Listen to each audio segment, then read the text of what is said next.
Chapter 1. Handcuffed in Houston. From a 10-hour flight to a federal prison. Before March 11, 2019, I'd never been arrested or set foot inside a federal courtroom. Not for a criminal case, a civil lawsuit, or even a tour. I had never been charged with a crime in my life. I lived my life by the rules, built my career through hard work and integrity, and never once thought I'd find myself accused of a crime. So imagine my shock when, without warning, 2 FBI agents arrested me at Houston's George Bush Intercontinental Airport, IAH, after I arrived from a 10-hour flight from Europe to meet with a Texas-based client. Those meetings never happened, as I was swept up as part of Operation Varsity Blues, the largest college admissions scandal in U.S. history. I heard the sharp clicks of the handcuffs and the agent's stern voice telling me, "You're under arrest." In that instant, as I felt the cold steel of the handcuffs wrapping around and biting into my wrists, my world changed forever. In a matter of seconds, the life I had spent 50 years building, based on hard work and integrity, began to disintegrate. I unknowingly said goodbye to nearly everything I held dear. The safety and security of my family was now in jeopardy. In seconds, I went from a respected businessman, father, and husband to a criminal in the eyes of the law, without ever committing a crime. What I didn't know then was that this moment marked the beginning of a 7-year nightmare. The FBI agents told me that I was being arrested for honest services fraud. I asked what that meant, and was even more shocked when they admitted they didn't know. They said, "We've never heard of it before." It seemed like a scene from the Twilight Zone. I remember thinking, how could the FBI agents arresting me not even know what they were charging me with? Their uncertainty left me dumbfounded.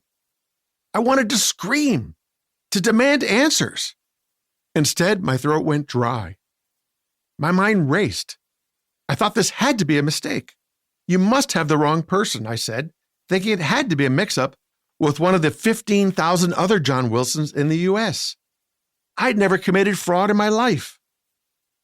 The agents confirmed my address in Massachusetts and told me I was indeed the person they were looking for, as they escorted me through the airport halls, handcuffed to a waiting car.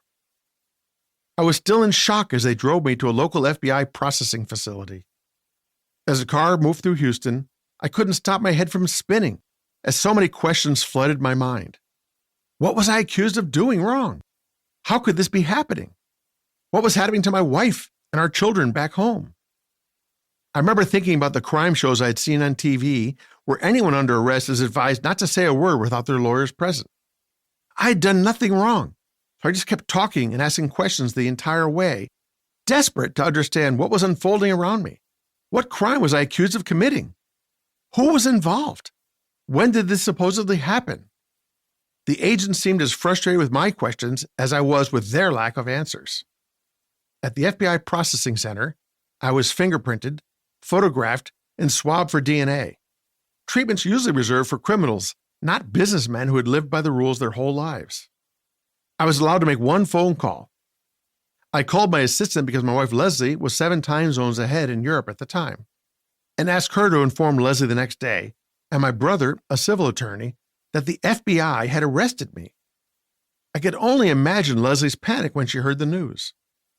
What came next felt like an out-of-body experience. The agents then drove me to a federal detention center in Houston, a towering fortress of security made of concrete and steel, which looked like something out of a crime movie that would intimidate even a drug kingpin. Here they shackled my ankles in addition to my handcuffs, forcing me to shuffle as I walked. For a law-abiding father, husband, and business person, the experience was surreal. I'd been to prestigious boardrooms and stood alongside multiple Fortune 500 CEOs, U.S. presidents, and even a pope. Now, I was nothing more than a number in the federal prison system, treated like a hardened criminal. Inside the prison, the guards barked out commands. "Face the wall. Don't look to your sides.